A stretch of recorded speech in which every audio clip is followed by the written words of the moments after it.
Salut à tous, on se retrouve aujourd'hui pour parler du Paris Saint-Germain ce samedi 10 août. On commence tout d'abord avec jour de match pour le PSG.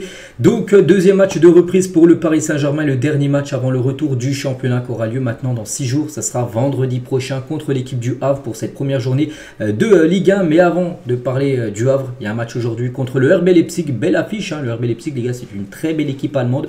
Donc voilà ce qu'attend bien sûr le match du PSG aujourd'hui. Donc coup d'envoi à 18h. Concernant cette rencontre, et le groupe a été annoncé par Luis Enrique. Et à noter les gars que c'est quasiment un groupe au complet. William Pacho déjà dans le groupe. J'ai même pas encore parlé de la signature officielle de ce joueur qu'on parlera tout à l'heure, mais il est dans le groupe. William Pacho, on pourra le voir jouer quelques minutes, on va dire ce soir.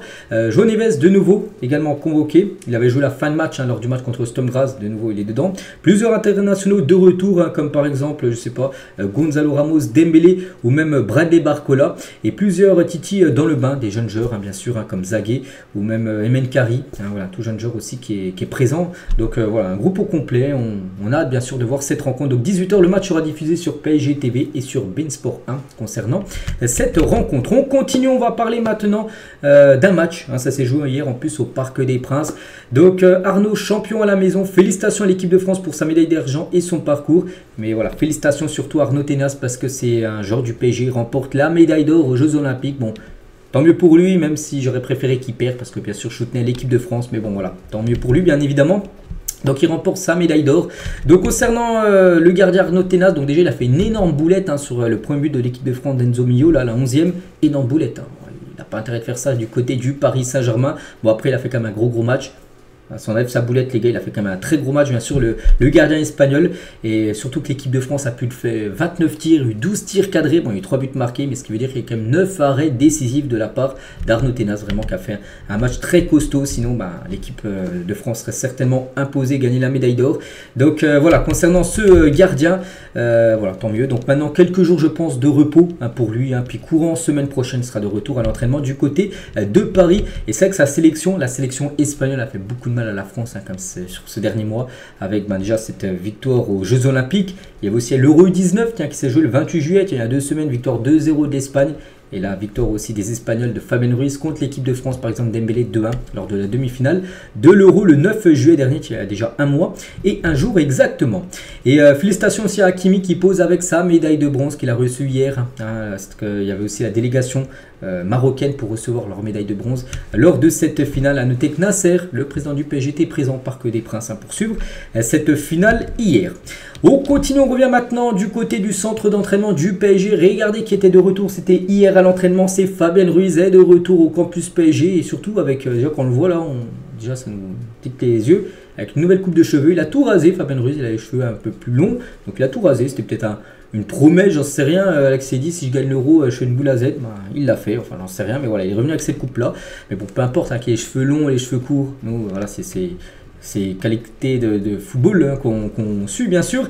Donc ouais, il devrait bien sûr être conservé, on espère. Ce qu'il a fait avec l'Espagne, qu'il le fasse avec le PSG parce que voilà, ça n'a pas trop été le cas la saison dernière. Mais là on espère bien sûr qu'il soit sur sa lancée de l'Euro. Il a été bien sûr un joueur incroyable. Et la photo de famille du PSG, bien évidemment, avec Fabien Ruiz en plein milieu, avec ce titre, bien sûr, il a reçu un petit trophée là de la part bien sûr de Luis Campos par rapport à cette victoire lors de l'Euro.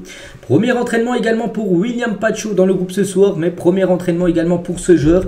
Et on va parler de ce joueur, pourquoi? Parce que, on peut le dire maintenant, c'est officiel, je vous l'avais dit hier, que ça a certainement été officiel, il avait passé sa visite médicale, c'était quand? C'était jeudi. Donc ça a été officialisé hier, bien sûr, William Pacho au milieu d'après-midi. Donc voilà, Pacho s'engage au Paris Saint-Germain jusqu'en 2029. Troisième signature du PSG après Safonov, après João Neves. Ça commence à s'enchaîner. 2 signatures dans l'espace d'une semaine, Neves et Pacho. Donc prix du transfert, 40 millions d'euros fixe plus 5 millions d'euros de bonus. Le PSG voulait un défenseur central sur ce mercato. Ça y est, peut-être un autre viendra, je ne sais pas. Mais déjà, il y en a un. Ça, c'est déjà bien sûr, de base. C'était Ligneuro qui était ciblé. Mais du coup, c'est William Pacho qui débarque. Et quelques déclarations de sa part. Je suis très heureux de rejoindre le PSG. J'espère apporter ma personnalité, montrer toute ma détermination afin de remporter de nombreux trophées ici du côté de Paris. Je vais beaucoup travailler, tout donner. C'est génial, un sentiment fort. C'est à un tout autre niveau. C'est absolument incroyable. Je vais prendre beaucoup de plaisir à évoluer du côté du PSG. C'est une certitude. Qu'est-ce que cela représente pour toi de venir venir jouer au PSG. Il a dit, c'est un rêve depuis que je suis enfant. C'est un très grand club et je suis très heureux de faire partie de cette famille aujourd'hui.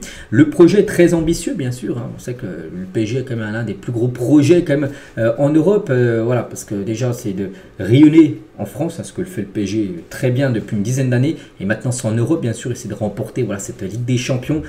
À chaque fois, on sait que c'est échec, hein, mais voilà, c'est quand même un gros projet. La manière de travailler, l'entraîneur, tout me plaît. Quand le club m'a contacté, je n'ai pas hésité. J'ai la conviction qu'en venant ici, je vais grandir en tant que personne, en tant que joueur. Je donnerai tout du côté du PSG. Hein, bien sûr, on aime bien sûr ce genre de discours. Là, il faut le montrer bien sûr sur le terrain. Pas de chose sur le Parc des Princes, c'est complètement fou. Je ne le connais que ce que j'ai pu voir à la télé. J'ai toujours rêvé d'y venir et pouvoir fouler cette pelouse en tant que joueur du PSG. Il n'y a rien de mieux.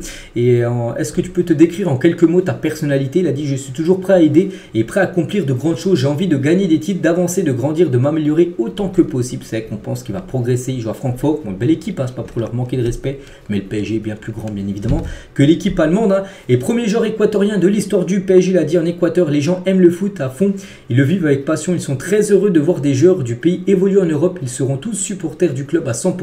Ça ramène un petit peu des fans de l'Équateur, des fans équatoriens avec cette signature première hein, de l'histoire d'un joueur équatorien du côté de Paris. Et concernant Nasser, hein, parce que Nasser, c'est lui qui a tout travaillé avec Luis Campos et Luis Enrique, mais il a dit, nous sommes ravis d'accueillir William Pacho au sein de la famille du PSG. William est un jeune joueur international fantastique et le nouveau grand talent rejoint notre club. C'est félicité Nasser. Hein. Donc, bon, on est très content. Nasser, bien évidemment, il fait des recrues. Voilà, c'est jeune joueur. Je ne sais pas son âge, je ne sais pas si je vous ai dit son âge, William Pacho, je ne sais pas, il doit 22-23 ans, je pense. Hein, j'ai pas vu, mais voilà, je pense pas qu'il a plus de 25 ans, hein, c'est un joueur plutôt jeune et on sait que maintenant le PSG c'est plutôt ça, c'est de recruter des jeunes joueurs. Alors João Neves qui a eu 19 ans et lui qui a 22-23 ans, il débarque au club. Et du coup, ces recrues du PSG en 2024, hein, si on prend en compte aussi le mercato en hiver, Lucas Beraldo 20 ans, Moscardo 18 ans, bon, Safonov 25, Neves 19 et Pacho, tu n'as jamais pas vu l'âge, mais là je le vois là, 22 ans. Voilà, donc voilà, que des jeunes joueurs, c'est vrai que ça a changé. Hein. Dit la façon de recruter du côté de Paris. Avant, c'était plutôt de recruter des joueurs avec de l'expérience. Par exemple, Zlatan à l'époque, hein, qui avait plus de 30 ans quand il arrive au PSG. Il y a eu Messi, il y a eu pas mal de joueurs, bien sûr, dans ce cas-là. Maintenant, c'est plutôt d'aller chercher des talents, voilà, des joueurs peut-être moins connus, on va dire, mais qui aspirent à devenir de très grands joueurs, comme toutes ces listes-là de joueurs. Alors, souhaite tous, bien sûr, la bienvenue, et surtout sur les 3 derniers là qui arrivent au club, sur ce mercato estival. Concernant ce joueur, Victor Osimhen, des nouvelles d'après Mattino, qui est un journal sportif italien. Osimhen veut le PSG et n'écoute rien d'autre. Il ne veut pas entendre parler de solutions après une réduction de salaire actuelle à Naples. Dossier dans la passe, Antonio Conte demande désormais que le dossier soit rapidement conclu. En gros, voilà la situation actuellement d'Osimhen. Bon, c'est vrai que j'en parle très rarement ces derniers temps parce que voilà, le dossier il est dans l'impasse, c'est-à-dire le dossier il est en stand-by, le dossier il avance pas du tout. On ne sait pas. Ça se peut qu'il vienne, il reste encore, on est le 10, il reste 22 jours de mercato. Hein, parce qu'il y a 31 jours au mois d'août, donc il reste encore 21 jours jusqu'à fin août. Puis après, il reste aussi le 1er septembre minuit, il restera un jour, donc 22 jours de mercato. C'est très long, regardez, il n'y a pas de show les gars, c'est fait en l'espace. Lundi matin, première rumeur, et hier, vendredi, signature officielle. Voilà, c'est fait en 4 jours. Voilà, ça peut se faire également en quelques heures, bien sûr, Osimhen, mais pour l'instant, ça avance pas. Ça va certainement, si ça se fait, se débloquera, bien sûr, sur la fin de mercato, parce que là, il n'y aura plus le choix pour Naples, ils seront obligés de le lâcher avec un prix revu à la baisse. Concernant Sancho, les discussions entre Manchester United et le PSG auraient progressé jusqu'au stade du montant d'un accord potentiel. Ça, c'est plutôt une bonne nouvelle. Grosse avancée dans le dossier Sancho. Là, on parle pratiquement d'un accord et peut-être maintenant, on va parler du accord avec le prix hein, que le PSG pourrait faire, bien sûr, à Manchester.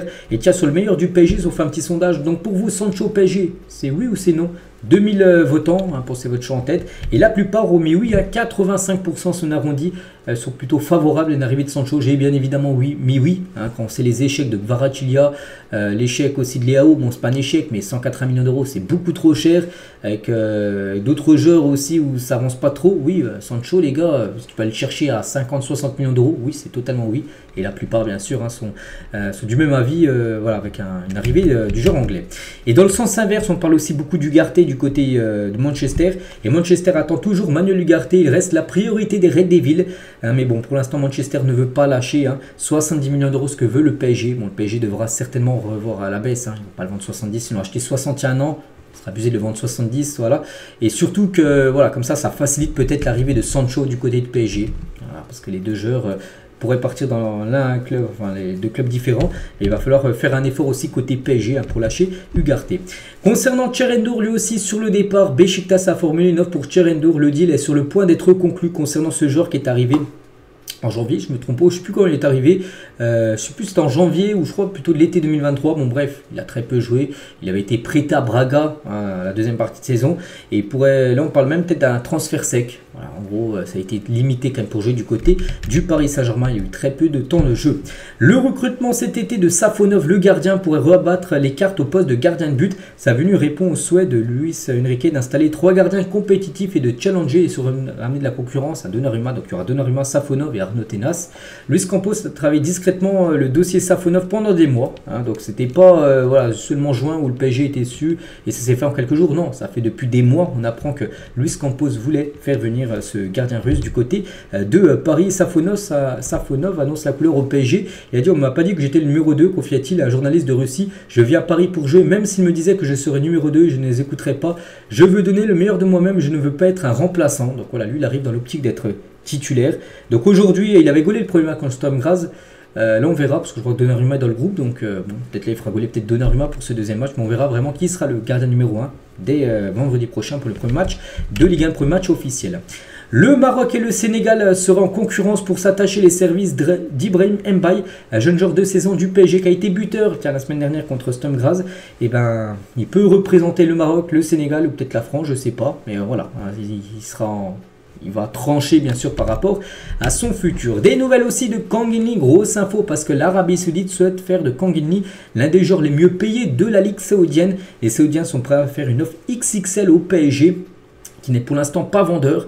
Je me souviens plus, hein, je ne cache pas, je me souviens plus combien de PSG avait dépensé pour Kang In Lee, je pense que ça doit être 20-30 millions d'euros, pas plus, hein, des 30, ça c'est sûr, je sais que ça n'a pas dépassé les 50, mais imaginez, je sais pas, un club comme Al Ittihad qui propose un 80-90 millions d'euros. Je pense qu'il faut lâcher bien sûr Kang In Lee, hein, ce serait quasiment 3 fois plus que ce que tu as acheté, enfin le montant que tu as investi sur le joueur. Donc après oui, tu le perds le joueur, mais avec 80 millions d'euros, j'en sais rien, s'ils font une offre comme ça avec le club saoudien, tu peux bien évidemment aller chercher 2 voire 3 joueurs du même style que le joueur sud-coréen. Des nouvelles de Kimpembe avec l'arrivée de Hernandez, Beraldo et Pacho. L'avenir de Kimpembe est remis en question. Campos semble toujours disposé à envisager un départ, mais le club n'a pas indiqué au joueur qu'il devait partir. Le joueur souhaite rester et se battre pour retrouver sa place, même si son retour a été retardé par rapport, pas à une blessure au tendon d'Achille où il est blessé depuis plus d'1 an, mais par rapport à un problème musculaire en gros. Donc voilà, ce Campos est bien, on verra la vente de Kimpembe. N'oubliez pas qu'il avait été prolongé dès qu'il avait été blessé, alors c'était en février 2023. 1 ou 2 mois après, le PSG l'avait prolongé. Et du coup, maintenant, c'est un peu plus compliqué, bien sûr, de le faire partir. S'il a prolongé, j'en sais rien. Mais voilà, la situation actuellement de Kimpembe. On va parler aussi du trophée des champions qui aura dû être joué. Normalement, c'était le 8 août. Donc, ça devait être de base avant-hier. Ça devait se jouer en Chine contre l'AS Monaco. Du coup, le match a été reporté. Et du coup, il devrait se jouer toujours contre Monaco, même adversaire, bien sûr, mais au stade Louis II, le stade de l'AS Monaco. Le match devrait être prévu le 28 août prochain. Voilà, concernant cette rencontre du trophée des champions. Et on finit avec ça. Aujourd'hui, voilà ce qu'il y a à dire. J'espère que ça vous a plu.